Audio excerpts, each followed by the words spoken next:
Welcome to mass TV. చిట్టడివిగా తయారైన త్రిపుర సుందరి కోనేరును అభివృద్ధి చేయాలని పౌర సంఘం కన్వీనర్ సామాజికవేత్త దూసర్లపూడి రమణరాజు కోరారు.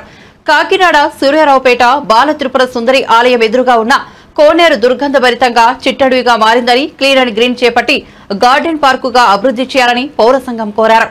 చెత్తా చెదారాలు, పొదలు, తుప్పలు, ప్లాస్టిక్ వ్యర్థాలు, ఖాళీ కొబ్బరి బోండాలు, మద్యం సీసాలు, జంతు కలేబరాలతో చిట్టడివిగా మారి దుర్గంధంగా తయారైందన్నారు. వీటిని తొలగించి గార్డెన్ వాకింగ్ ట్రాక్ ను వాడుకలోనికి తీసుకురావాలన్నారు.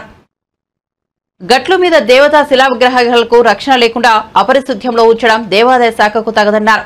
మండపాలు నిర్మించాల్సిన బాధ్యత ఉందన్నారు. 2018లో యజ్ఞ యాగాలు చేసి నైరుతిలో ప్రతిష్ఠ చేసిన శివలింగం నాగశిల్పం డంపింగ్ చెత్తలో పోగుపడటం అత్యంత దురదృష్టకరమైన అరిష్టం కలిగించే అపచారమన్నారు. కోనేరు బయట విషపూరిత కోనోకార్పస్ వృక్షాలు, చెరువులో గుర్రపు డెక్క, దుర్గంధ వ్యర్థాలు నిండుగా ఏర్పడ్డాయన్నారు. దేవాదాయ శాఖ, మున్సిపల్ కార్పొరేషన్ తగిన అభివృద్ధి పనులు చేయించి కోనేరును గ్రీన్ గార్డెన్ గా అభివృద్ధి చేసి వాడుకలోనికి తీసుకురావాలని, ఇందుకు స్పెషల్ ఆఫీసర్, కలెక్టర్ చర్యలు తీసుకోవాలని పౌర సంఘం కన్వీనర్ సామాజికవేత్త దూసర్లపూడి రమణరాజు కోరారు.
బాల త్రిపుర సుందరి ఆలయం ఎదురుగా ఉన్నటువంటి కోనేరు దుర్గంధంగా తయారయ్యి ఆ గట్లు నాలుగు వైపులా ట్రాక్ పూర్తిగా శిథిలమై పాడైపోయి చెత్తలు, పొదలు, తుప్పలు, పాములతోటి, ప్లాస్టిక్ వ్యర్థాలతోటి, తాగి పాడేసినటువంటి సీసాలతోటి చాలా దారుణంగా ఉంది. దేవాలయం ఎదురుగుండగా ఉన్నటువంటి కోనేరుని పరిశుభ్రం చేయించాల్సిన బాధ్యత దేవాదాయ శాఖ మీద ఉంది, నగర పాలక సంస్థ మీద ఉంది. అదేవిధంగా ఈ యొక్క కోనేరులో మరి 2018లో నీరు ఎండబెట్టి అక్కడ యజ్ఞాలు చేసినప్పుడు గట్ల మీద 6 శిలా విగ్రహాలు దేవతామూర్తులు ప్రతిష్ఠ చేయించారు. అవి గాలికి వదిలేశారు. కాకిరెట్లతో అపరిశుభ్రంగా ఉంటుంది. వానలకు మాత్రమే అవి పరిశుభ్రం అవుతూ ఉంటాయి. అక్కడ ఈశాన్యంలో నైరుతిలో అక్కడ శివలింగాన్ని ప్రతిష్ఠించారు. ఇప్పుడు అక్కడ డంపింగ్ అంతా పోగుపడిపోయి ఉంది. ఇది మంచి విధానం కాదు. ఆ యొక్క దేవతా విగ్రహాలకి మండపాలు నిర్మాణం చేసి రక్షణ కల్పించాల్సిన అవసరం ఉంది. అదేవిధంగా వాకింగ్ ట్రాక్ ని శుభ్రంగా బాగు చేయించి గ్రీన్ గార్డెన్ గా ఈ శ్రామిక పుష్కరిని, తిరుపతి సుందరి కోనేరుని అభివృద్ధి చేయాలని దేవాదాయ శాఖ అధికారులని, నగరపాలక సంస్థ అధికారులని, ముఖ్యంగా స్పెషల్ ఆఫీసర్ అయినటువంటి జిల్లా కలెక్టర్ గారిని పౌర సంక్షేమ సంఘం కోరుకుంటున్నారు.